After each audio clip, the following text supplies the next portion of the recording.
Alright, I'm gonna admit it. Hellboy still holds up. This movie still captured what made Hellboy so special to many comic book fans. And also, it's just a great damn movie. After 17 years, it's still very enjoyable to watch it. I really don't know why, because most films that's over a decade old kinda doesn't hold up anymore. But for some reason, Hellboy still holds up very well. I mean, it was directed by one of the best directors of all time, Guillermo, Guillermo del Toro. You know what? That is such a dope name, but it's so hard to say. Damn it, I'm going off topic. But I think this movie still is so special to many people today is that you can tell Del Toro cared about the Hellboy comics and wanted to bring justice to these characters. And you could tell watching the movie and the details he added to the movies. This was definitely a passion project of his. And I will, and always say, don't make movies just to get paid, because those movies turn to shit. But if you're passionate about the movie you wrote and are directing, or just directing it, the movie will always be good and amazing. It's just the fact, guys. I do think lots of people just remember the amazing scenes of Hellboy fighting those clearly Lovecraft-inspired monsters, but this movie has some really dark themes that I'll talk about later, and I think that's why this movie is also really good, and why this movie is timeless is because, yes, it's technically a superhero movie, but I think lots of people will agree superhero movies now doesn't have deep meanings anymore. It's all about the CGI scenes. And that's sad because, again, I think lots of people forget because of the action, lots of superhero movies before the stale MCU started. Those superhero movies actually had deep meanings. Like the Sam Raimi Spider-Man trilogy all had deep meanings to them. Fuck, even the Incredible Hulk movie that I do think is underrated has deep meanings, but that was forgotten for today's superhero movies, and it's sad to think about. And also, before I talk about the plot of the movie, I just wanted to add why this movie works so well, is that Ron Perlman's performance is one of the best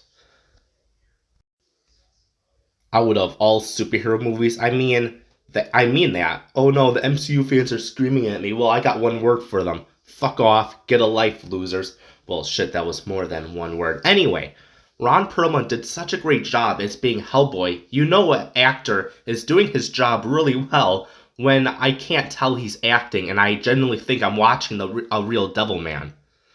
Such a great, timeless performance. Goddamn, I love this movie. Now, before the impatient people start clicking off, bastards, let's talk about Hellboy.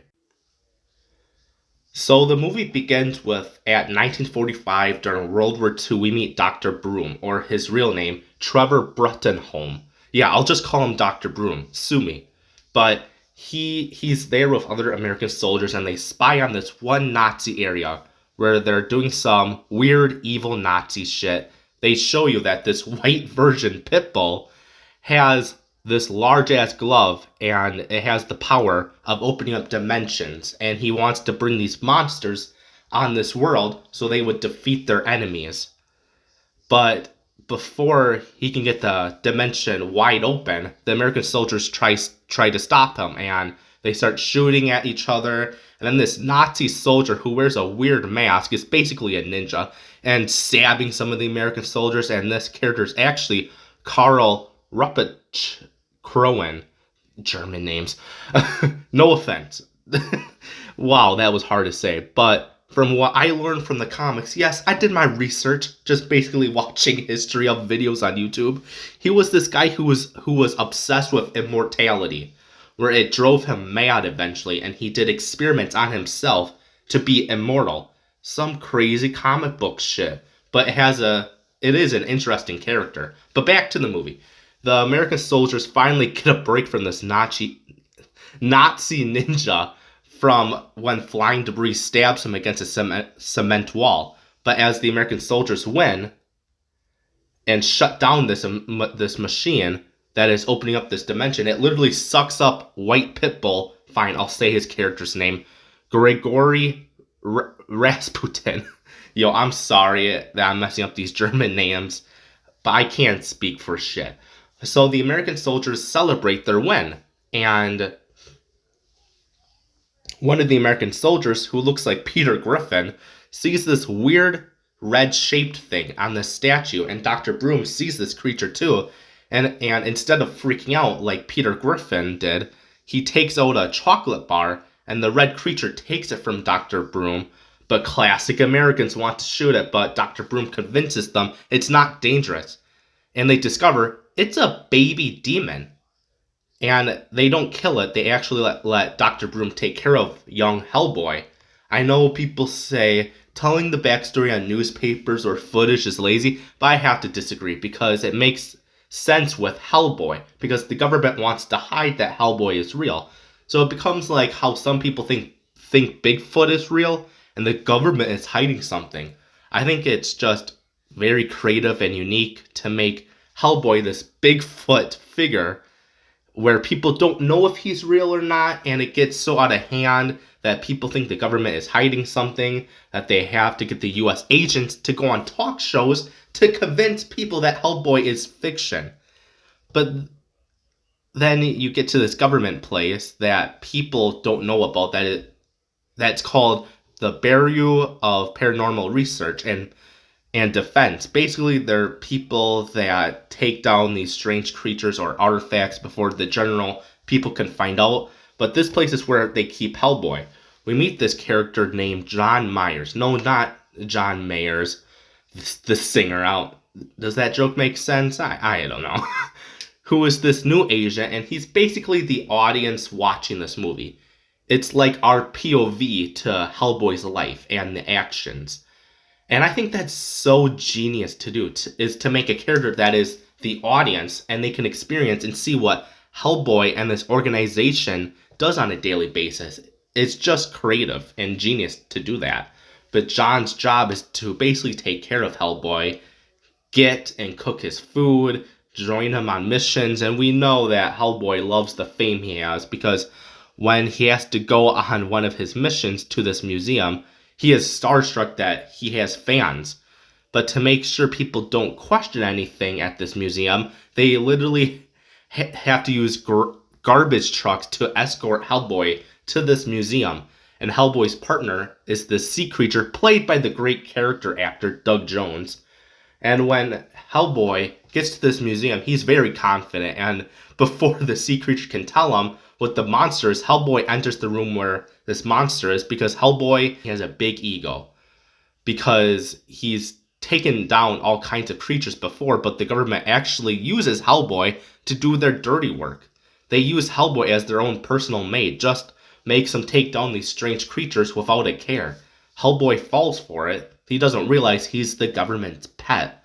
But HellBoy sees this creature that is called Samuel, and it's this hellhound creature, and HellBoy, without an effort, just shoots Samuel, and he thinks it's dead and starts to walk to the exit door, until his partner, the sea creature, reads about this creature and tells HellBoy that Samuel, this hellhound, is very difficult to kill. And that's when Samuel gets back up and is like, "Bitch, that was nothing," and starts to attack HellBoy, and actually escapes and runs into the public. HellBoy follows it to the public, and John follows both of them, because he's like the audience. But a car is about to hit John, but HellBoy has a choice to help John or chase Samuel. But HellBoy helps out John and stands in front of him and sticks out his big rock hand, and a car hits his hand, and it flips in the air. And you said Dark Knight did it first? Hell nah, get it? But no, HellBoy did it first. But that action showed us that HellBoy just doesn't think about himself. He does care about humans and wants to help them if they're in need. But after saving John from being hit, he continues his chase with Samuel, where now Samuel is underneath the ground at a subway, and Samuel crashes into a subway train and runs through it, and it scares the hell out of the people on it. Get it? So HellBoy tries to get on the subway to stop Samuel, but slips and is hanging on the edge of the subway. And knowing classic humans judging, the train driver grabs a fire extinguisher and hits HellBoy to get him off the subway. HellBoy is even telling the driver he's trying to help, and the driver laughs at Hellboy's face and hits him again, and this time Hellboy falls under the subway. At this point, Hellboy's annoyed and holds onto Samuel and waits until electricity goes through Hellboy's hand and shocks Samuel, actually killing it. And Hellboy gets out of the subway, before taking a smoke. But as Samuel is dead, this strange green smoke comes out of the dead creature. But Hellboy doesn't go back to the organization. He's out in the open, steals some beer, and hangs out at the public. But he stays in the shadow so people don't freak out. Again, showing Hellboy just wants a normal life than being trapped in a room all day. He just wants to have a normal life. That's when we meet another main character, this girl at a mental hospital played by Selma Blair, or by her character name Liz. Liz. Wow, such a white name that is. Damn, now I sound like Yoda. White name that is. That's a terrible expression. We really don't know why she's at this mental hospital, except Hellboy is kind of a stalker. He goes to this mental hospital and walks and waits for her. And when Liz comes outside the mental hospital and sees Hellboy, she isn't freaked out. So now we know she knows who he is. And they speak, and Hellboy just basically begs for her to go back to the organization. And she refuses. She doesn't want to, saying she feels more normal at a mental hospital than being at the burial for paranormal research and defense. Yeah, that's pretty sad if she says that. So then the organization finds Hellboy and he has to go back to this hellhole. Get it? Oh shit, I totally forgot. So like 30 minutes before the museum chaos and the mental hospital, there's these characters walking in a snowy area, and they get to this strange stone area that has outlines on the stone ground. And the third guy who's with them is like, whoa, what is this? And they literally backstab him. Now that's messed up. And the backstabbed guy's blood runs down this spiral on the stone ground. And in the middle is a hole now filled with blood. And whoa, White Pitbull returns and is all bloody. So now, where I was before. So now, Dr. Broom is now at the museum after the chaos, and the sea creature discovers some old powder on the ground, and the sea creature can see memories of that person who broke the vase and let the powder spill on the ground. And he tells Dr. Broom he knows what happened. And Dr. Broom is like, hit me with that info, dude. And the sea creature touches Dr. Broom, and now we get a flashback of what happened at the museum. And the bald pit bull is there too at this flashback, but Carl Rupert